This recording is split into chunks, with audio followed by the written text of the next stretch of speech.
दोस्तों, इन्वेस्टमेंट शुरू करना आसान हो सकता है, लेकिन कुछ कॉमन मिस्टेक्स आपकी फाइनेंशियल प्लानिंग को इफेक्ट कर सकती है।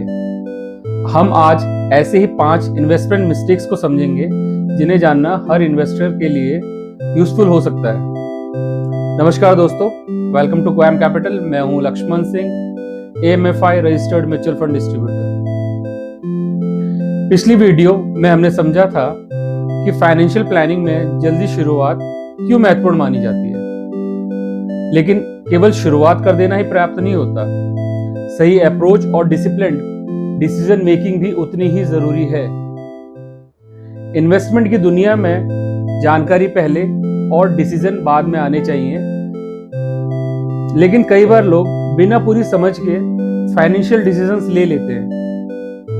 कभी फ्रेंड्स के कहने पर, कभी रिलेटिव्स की सजेशन पर, कभी सोशल मीडिया कंटेंट देखकर, और कभी केवल इसलिए कि दूसरे लोग भी इन्वेस्टमेंट कर रहे हैं। लेकिन किसी दूसरे का डिसीजन आपकी फाइनेंशियल सिचुएशन को सूटेबल हो यह जरूरी नहीं है। इसलिए इन्वेस्टमेंट शुरू करने से पहले कुछ कॉमन मिस्टेक्स को समझना उपयोगी हो सकता है। पहली कॉमन मिस्टेक है बिना क्लियर फाइनेंशियल गोल के इन्वेस्टिंग शुरू कर देना।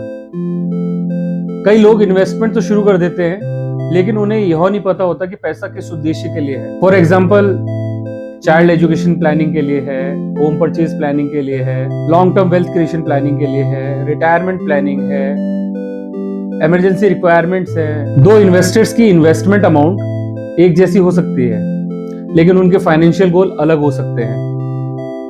जब गोल ही क्लियर नहीं होता तो सही time horizon, required amount, liquidity need और रिस्क लेवल को समझना बहुत कठिन हो जाता है। इसलिए फाइनेंशियल प्लानिंग की शुरुआत प्रोडक्ट से नहीं, गोल से होनी चाहिए।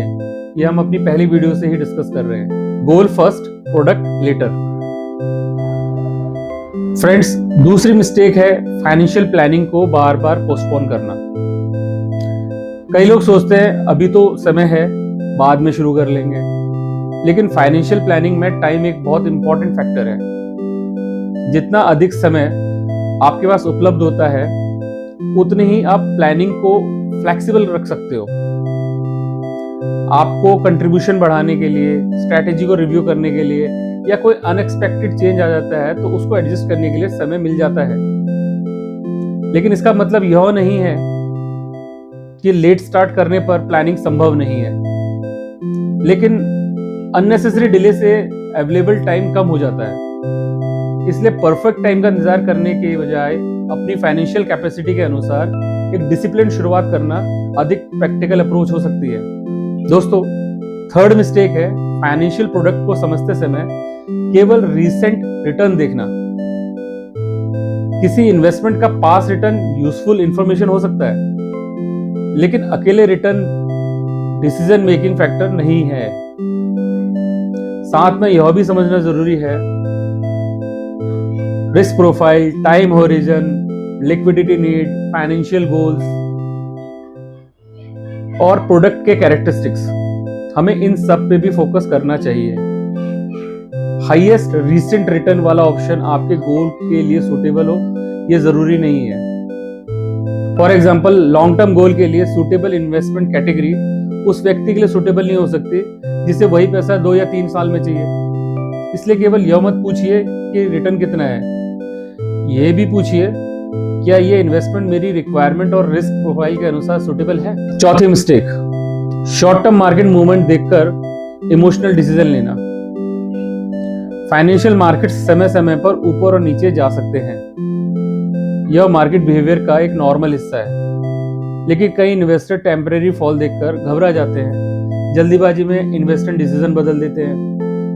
किसी भी डिसीजन से पहले यह देखना जरूरी है क्या आपका फाइनेंशियल गोल बदला है, क्या आपका टाइम हॉरिजन बदला है, क्या आपकी लिक्विडिटी रिक्वायरमेंट बदली है, या केवल मार्केट प्राइस टेम्परेरी नीचे गई है। मार्केट वोलेटिलिटी को इग्नोर भी नहीं करना चाहिए, लेकिन केवल फियर के आधार पर रिएक्शन करना अप्रोच नहीं है। डिसीजन पर विचार करते समय अपने goal, time horizon, risk profile, overall financial position को ध्यान में रखना चाहिए। दोस्तों, पांचवी मिस्टेक है फाइनेंशियल प्लानिंग को एक बार बनाकर भूल जाना। समय के साथ इनकम बदल सकती है, एक्सपेंसेस बढ़ सकते हैं, फैमिली रिस्पॉन्सिबिलिटीज बदल जाती हैं, फाइनेंशियल गोल बदल सकते हैं और रिस्क प्रोफाइल भी बदल सकता है। Marriage, child education, change in job, home purchase, income change जैसे लाइफ इवेंट्स प्लानिंग रिव्यू को दोबारा रिव्यू करने की जरूरत को पैदा करते हैं। रेगुलर रिव्यू से यह समझने में मदद मिलती है कि आपका एग्जिस्टिंग प्लानिंग अभी आपके goal, time horizon, liquidity need, risk profile इसके अनुसार है या नहीं। रिव्यू का अर्थ हर बार इन्वेस्टमेंट बदलना नहीं है। रिव्यू का अर्थ है यह चेक करना कि प्लान अभी सही डायरेक्शन में है या नहीं। दोस्तों, अगर इस वीडियो में केवल एक बात याद रखनी हो तो वो ये है, फाइनेंशियल प्लानिंग में केवल प्रोडक्ट चुनना काफी नहीं है। एक डिसिप्लिन इन्वेस्टमेंट जर्नी में इन फैक्टर्स की भी इंपॉर्टेंट रोल है। Financial goal, time horizon, risk profile, liquidity need, discipline और रेगुलर रिव्यू। प्रोडक्ट समझने से पहले सही अप्रोच जरूरी है।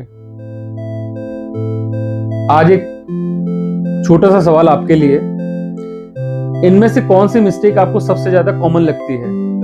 गोल के बिना इन्वेस्टिंग, शुरुआत में डिले करना, केवल रिटर्न्स पर ध्यान देना, मार्केट वोलेटिलिटी से घबराना या प्लानिंग का रिव्यू ना करना। अपने जवाब नीचे कमेंट सेक्शन में जरूर लिखिए। अगर आपको यह वीडियो यूजफुल लगी हो तो इसे अपने फ्रेंड्स और फैमिली के साथ शेयर कीजिए।